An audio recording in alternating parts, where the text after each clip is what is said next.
UFOs buzzed the Capitol and buzzed the White House on July 1952. General Samford say, look, they're not ours and they're not Russian. We don't know what they are.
In the summer of 1947, numerous UFOs were spotted by local authorities, airline pilots, and civilians worldwide.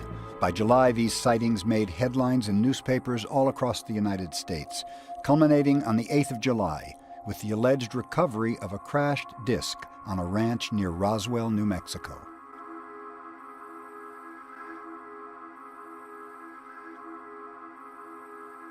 Headline edition, July 8, 1947. The Army Air Forces has announced that a flying disc has been found and is now in the possession of the Army. Army officers say the missile, found sometime last week, has been inspected at Roswell, New Mexico, and sent to Wright Field, Ohio, for further inspection. When news of a crashed saucer near Roswell, New Mexico hit the airwaves, the government was ready. The saucer quickly became a downed weather balloon, and a policy of evasion became the order of the day. It would last for decades.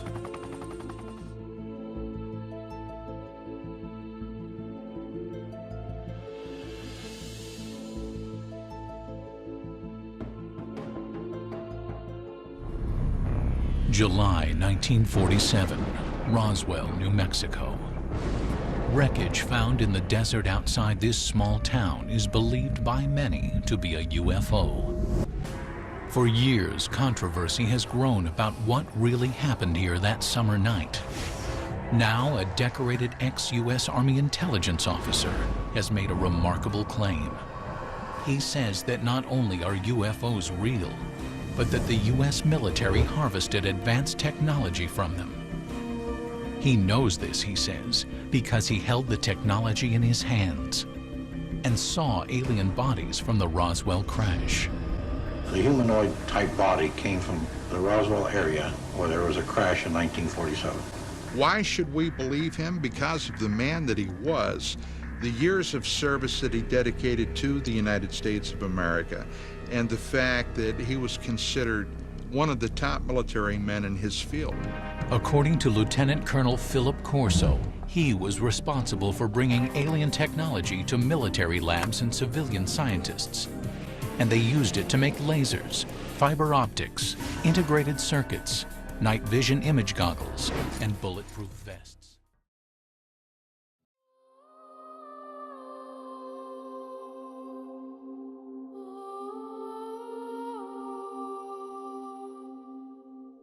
We made a decision. It cannot be discussed outside of us. Even today, only 10% of the story is told, my father says. The rest is classified.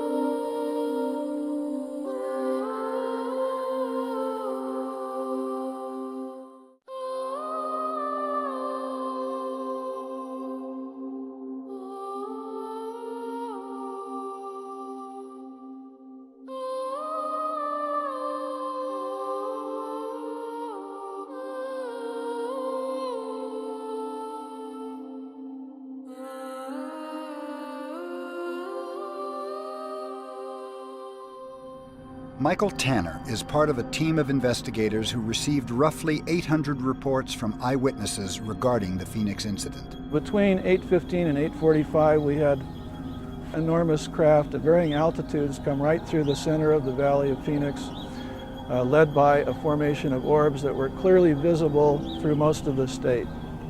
It passed right in front of us, just about right above eye's length. My estimate of the size of the craft from the nose as it passed us where we lived to the end of the left wing that passed in front of us was over 5,000 foot long. It's coming across the sky, and as it's moving, it's blocking and unblocking the stars. There is actually a shape. It was actually 5 lights that were a V, 1 in front and 2 on each side, and it was perfect. It was a perfect triangle. The object we saw, if we opened up a newspaper, you could not block out the object that we saw. The tip was right out in the street, and the arm is going by, and the end of the arm was at least to that mountain over there. It was 600-700 feet away with these huge lights set inside of it. And I look inside, and it's like, it's wavy. When you look down the street on a hot day in Phoenix, above the street's like, it's really wavy, and you see everything kind of distorted, and that's what it looked like up inside the middle of the craft. Now I'll ask Officer Stein and his colleagues to escort the accused into the room so that we may all look upon the guilty party. Now, this just goes to show that you guys are entirely too serious. Well, I think everybody pretty much laughed at it. I thought it was really disgusting. He was just dismissing everything that these people had seen and said, just like we're all Looney Tunes. I just thought that was a really improper attitude for somebody in his position. Nobody in state, local, federal, military, nobody wanted to talk about it. They didn't want to interview witnesses. They said it didn't happen. They said it didn't concern them. There was one councilwoman, Frances Barwood. She's the one that spoke up and said, why don't we investigate? And then when it came time for her election, she lost. And the press, the media, everybody else was really trashing her bad. Why is everybody so afraid? And the only thing I can think of is, one, they're afraid of their careers, which, you know, comes to a point of what's more important, your soul or your job, and I guess to them it's their job. And the second thing is the scorn factor.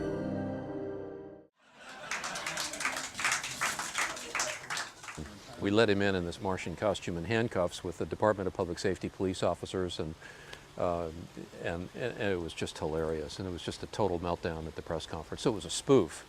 But at least I have the opportunity now to correct the record, and that's important. In correcting the record, he told us what he would say now. I would say that at that time over Phoenix, we all experienced a very exciting sighting of some kind of a craft of unknown origin. Nobody's ever been able to explain it, and that it was, most of us feel that it was definitely, of alien origin, enormous, inexplicable, probably one of the major sightings in modern history in the country, because a lot of people saw it in Maricopa County, and I saw it too. And we never got to the bottom of it. We never found out what they were.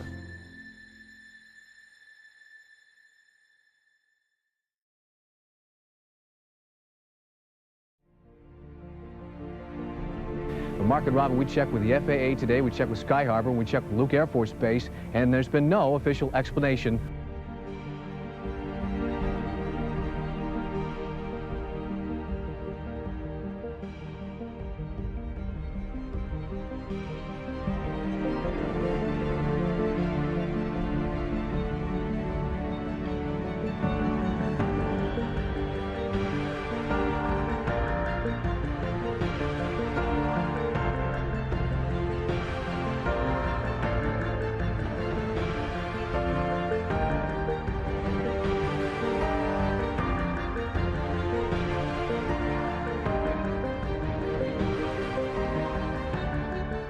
Three very mysterious shiny lights over Breckenridge have police and residents puzzled. Just before noon today, law enforcement agencies started getting reports of UFOs. 9 News Mountain Newsroom reporter Matt Renew is joining us from Breckenridge. And Matt, many people saw these objects today, including yourself.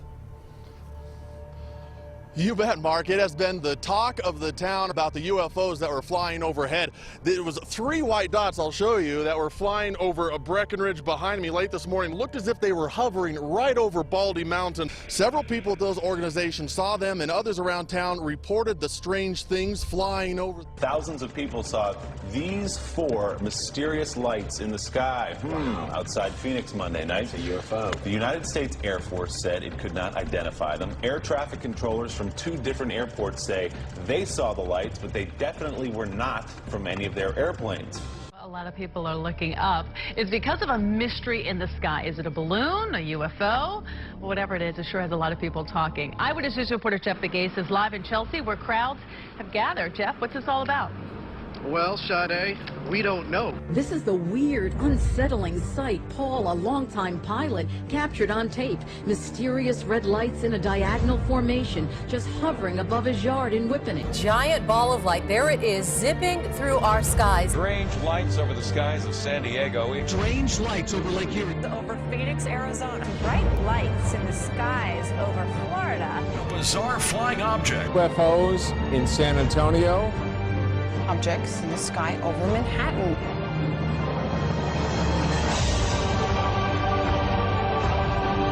Have you seen the mysterious lights over Lake Erie?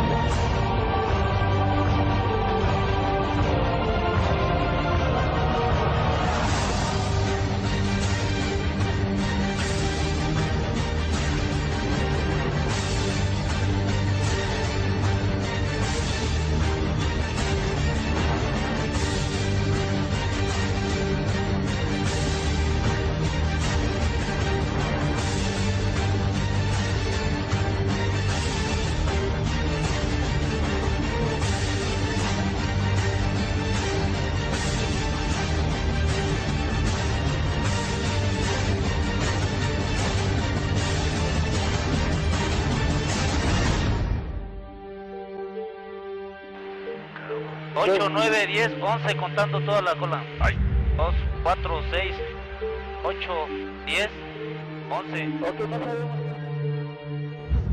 The MOD get more FOI requests on UFOs than any other subject. So the administrative burden of dealing with that has been so big that the government decided it's better to just take all the files and put them in the National Archives. Actually, we have somewhere in the region of 12 to 15,000 case files going back as far as 1925. The documents describe saucer-shaped objects whose capabilities are vastly beyond anything that we have, the Russians have. The logical explanation is we're dealing with visitors from somewhere else.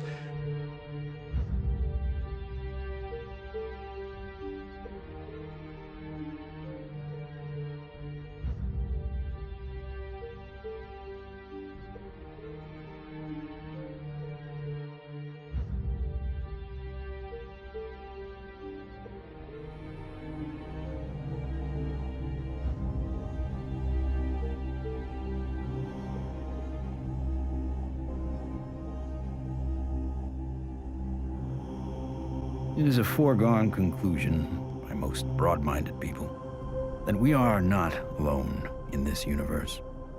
The question is, how close are they?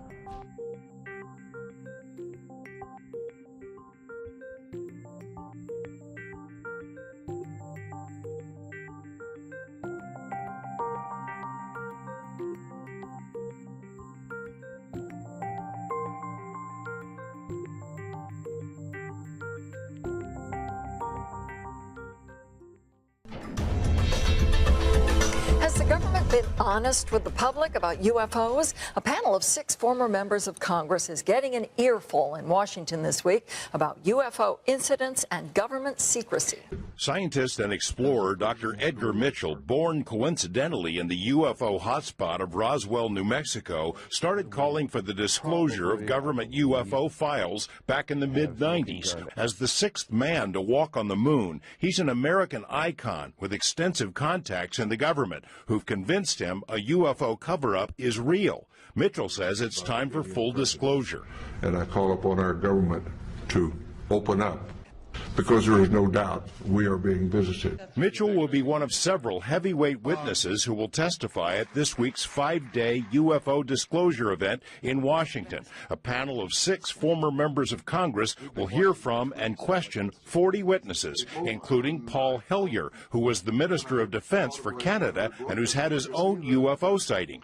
The implications of what has been going on secretly in the last 50 or 60 years are really profound, and most people haven't any idea. Nick Pope was for years the UFO point man for Britain's Ministry of Defense and will testify about the release of his country's once secret files. Canadian nuclear physicist Stanton Friedman will tell the panel about military studies of UFO incidents and attempts to suppress the information, including the infamous Roswell UFO crash case.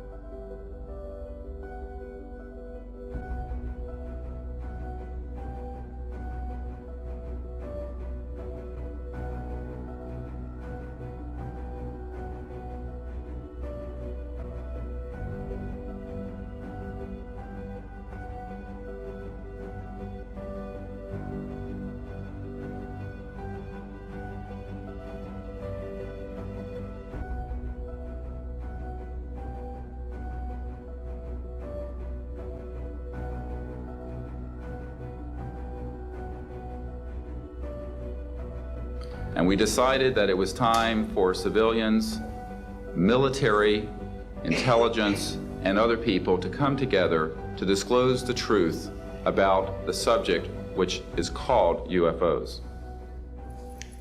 We can establish through these witnesses whom we have identified, which now number over 400, and these are people who have been inside the CIA, NSA, NRO, Air Force, Navy, Marines, Army, all divisions of the intelligence and military community, as well as corporate witnesses, contractors to the government. All saw the UFO just hovering in midair. It was a metallic, circular object, and from what I understand, the missiles were all shut down. That means they went dead.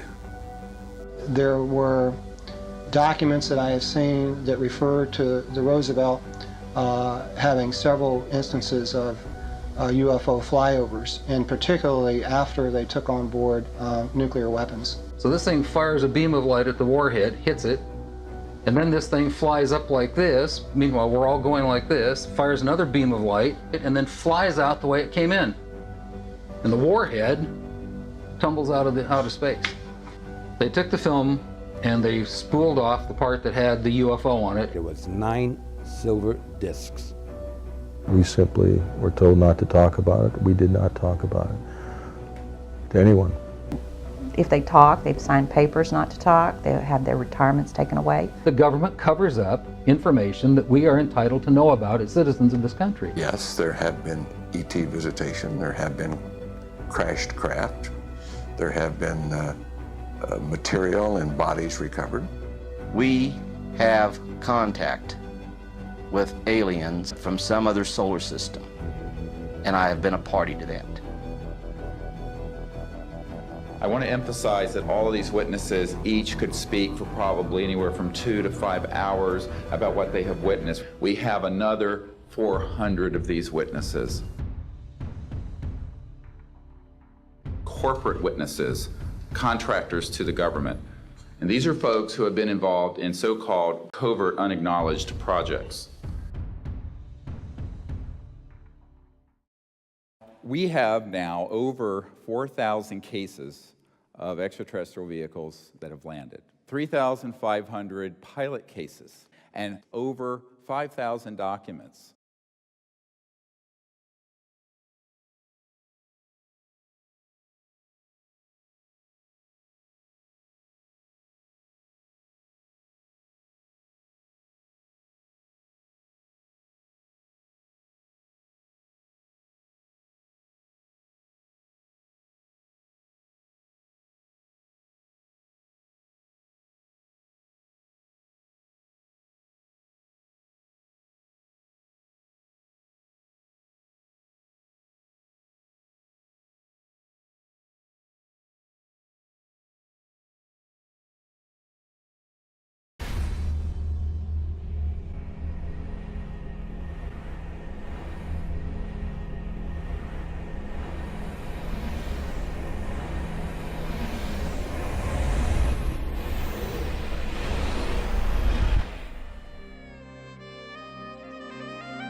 It's impossible to address the reality of the extraterrestrial presence unless you've studied history.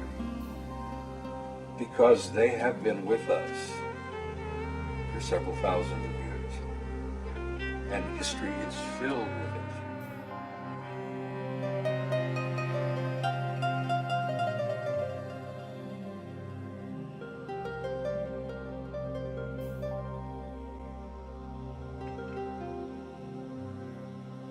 And they've been, as a matter of fact, they've been visiting our planet for thousands of years.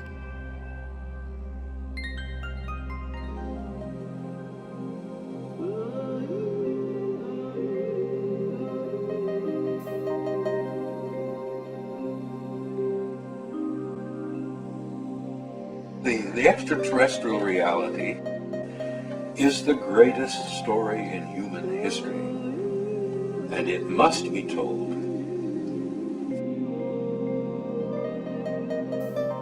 Eventually it will be told.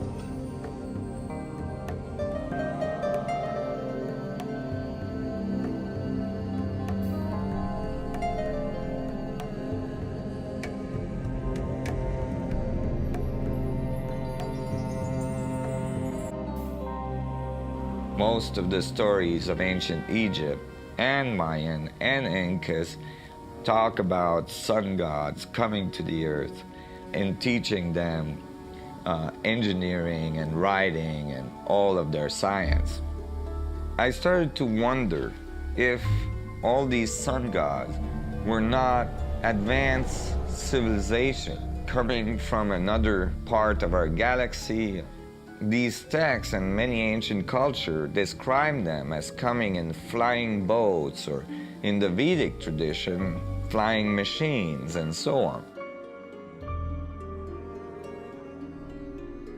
There is many mention of these sun gods coming through time.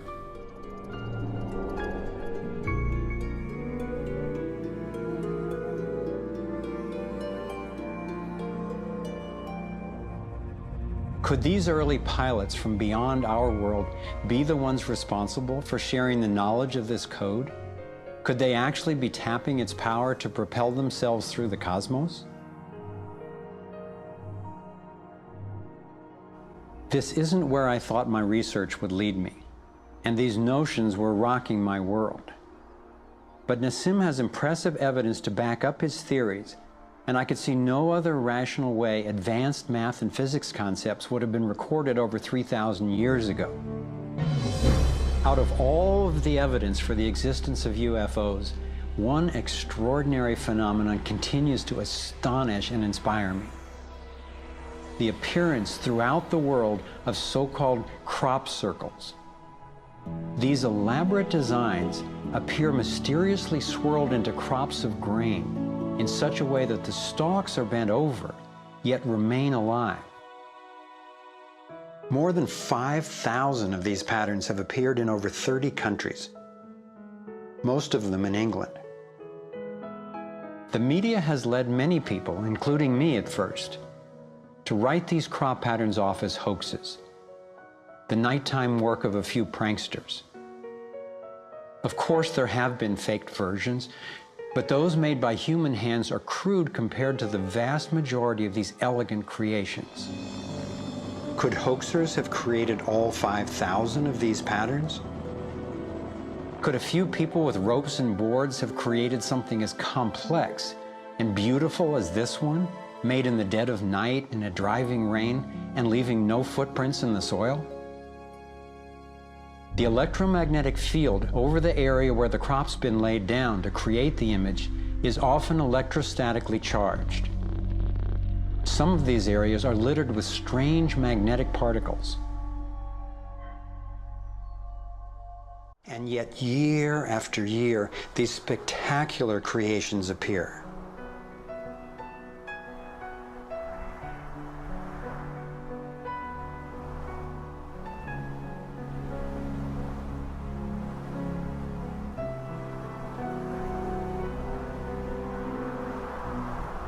So what might these remarkable designs mean? And and the related pattern of 64 that we saw encoded in the arts of so many ancient cultures.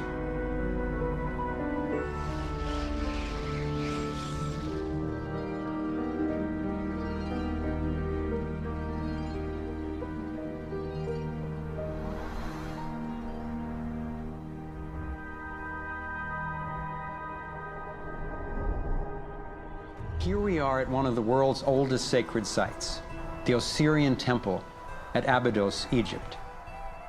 Very little writing is found in the Osirian Temple. However, there is one very significant piece of information in that temple. It is a very faint but clear and precise drawing.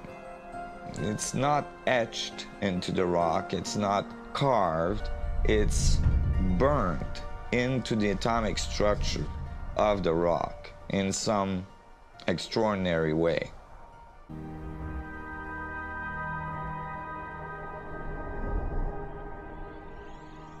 Same pattern shows up in modern scientific research. The double helix has an alphabet of 64 codons that are used to encode our human DNA. When I saw the coherence between the Cropcircles and the ancient encodings, I thought regardless of whoever created them and wherever they're from, there must be an important purpose to these designs. They're so coherent. I've come to believe that the pattern of the torus and the vector equilibrium, especially in the form of the 64 tetrahedron crystal, is showing us how energy works in the universe so that we can learn to align with it. I believe that they're giving us a model for accessing energy in a clean, safe, and limitless way, and a new means of propulsion. What more important message could there be to get to us, and especially now, from their perspective, as we're beginning to extend our careless reach beyond our planet? The Earth is about 4.5 billion years old. That's 4,500 million years old. What if there's another planet that's almost exactly like us? Almost exactly. 4,501 million years old. They're a million years ahead of us. And on a galactic scale, they're almost our twin brothers. So where are we going to be in a million years? We'll have solved all these problems, and there's another way, whether it's wormholes or warping space.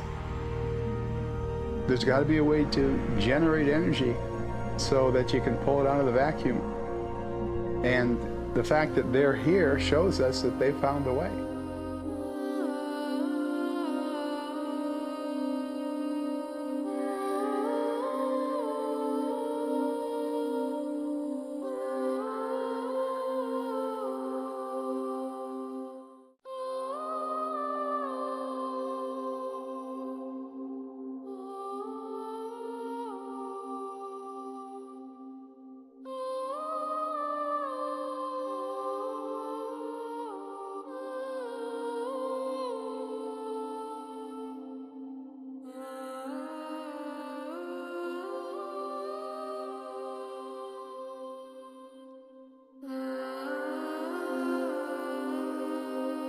Over 4,000 cases of extraterrestrial vehicles that have landed. There have been face-to-face meetings, probably with species who look very much like humans.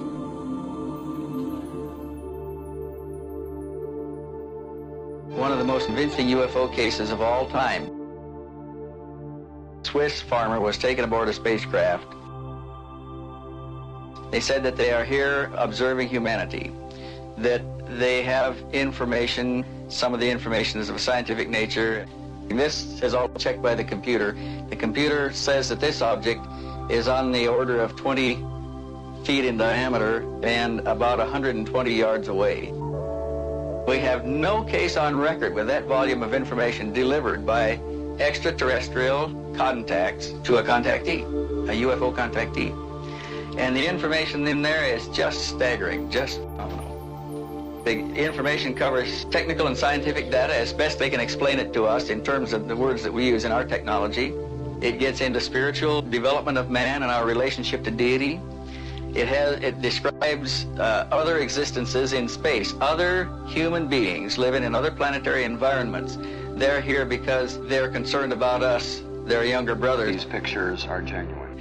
And we are now in a position where we can destroy ourselves, and we don't have the spiritual development to prevent it. There are more advanced human beings than we are, and they're actually in contact with one man on Earth. Clearly, I mean, we would have to say this is the most important thing that's ever happened. A young woman named Askit appeared, who then took up contact with me. And these contacts lasted for another 11 years. And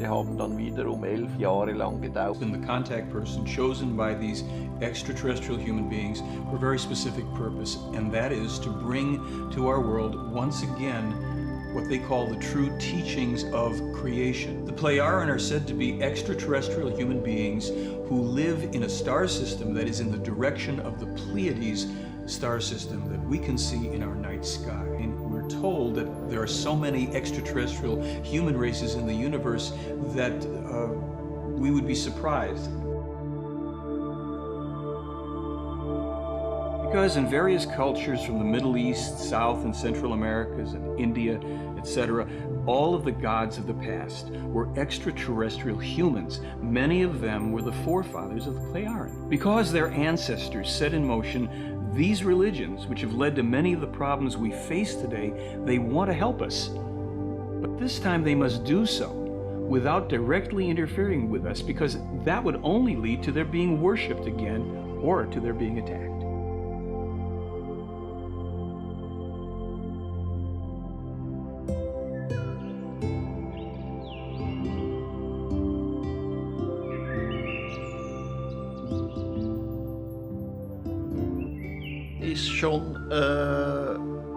The universe is already very, very old, and everything took its time to come into being, even human life.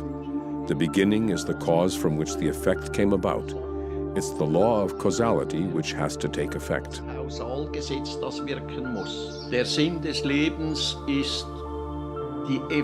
The meaning of life is the human being's evolution with regard to his consciousness. The human being is solely responsible for each and everything he thinks, does, feels, and undertakes. He must be responsible for it. He must bear and savor all the positive and negative which he processes through his thoughts, actions, and feelings. I want to bring the real teaching of the natural life and of the spiritual belonging, spiritual teaching, spiritual life, and all this.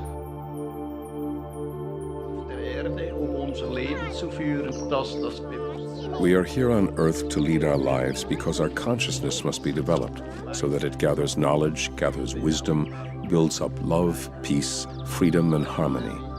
The human exists in the material life on Earth in order to learn, just as other humankinds do on other worlds in the entire universe.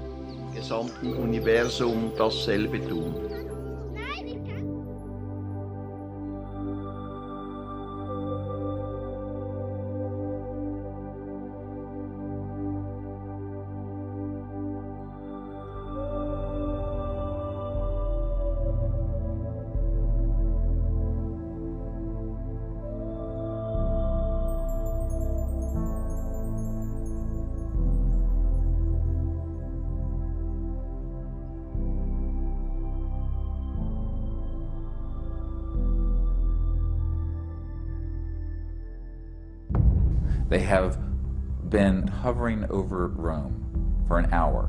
They have been over downtown Montreal. They have been seen all over Mexico City and on radar.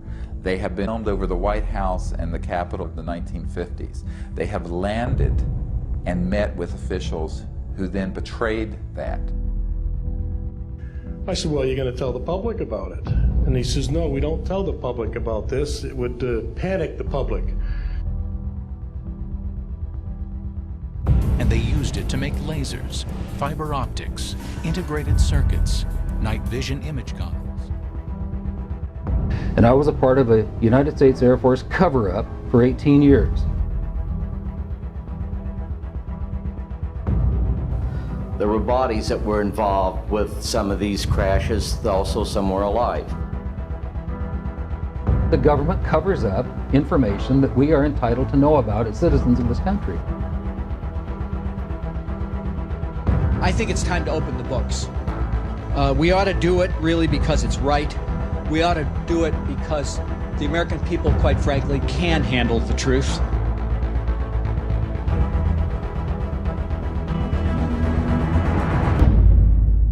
Yes, there have been ET visitation, there have been crashed craft, there have been material and bodies recovered.